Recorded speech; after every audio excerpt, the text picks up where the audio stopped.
Is your Final Cut library size ballooning out of control? Well, I've got a couple of tips for you. First, we're going to check out your renders. As you can see here on the top bar, things are not rendered because of this little white dotted line. So if I go through and start rendering by doing Control R to render the entire timeline, you'll see the white dotted bar is starting to go away. That means things are getting rendered. And because things are getting rendered, my library size is going up. And it's done. As you can see, my library size is now about 12 gigs. But if I go back to my project here, go to File, Delete Generated Project Files, I want to do Delete Render Files. And you can see I need to render again because I've got the white dotted line back.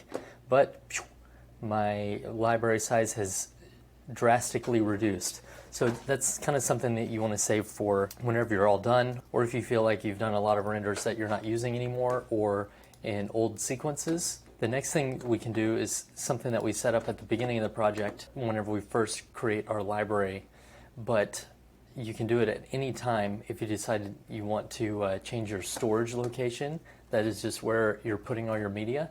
So as you can see over here, currently it's set to store in library. And then my cache, so my render files and the analyzed files are also stored in library. If I go to modify settings, I can change that and put that wherever I want. So I can put this in my work folder here. Same thing with my cache. I can put that in my work folder, and that is stored on an external drive. And done. So do I want to move my render files? I could do include, and it'll move it all over and save space once again in my library. And look, boom, it's now on my external drive, and I would be saving this much space if it ended up getting stored all on my computer. Again, you can do this at the very beginning, and you can tell it to leave files in place. That will keep your media from being copied over to your library, which if you do that, if I would have copied over my media, it's around 450 gigs, and that would have not fit on my laptop. So I keep it all on an external SSD, and that keeps my library size from getting massive. And the last thing that we can look at, because of the rendering that can happen, we want to kind of control it on our own. So if we go back to Preferences by Command, Comma, or Final Cut Pro Settings, we can go to Playback.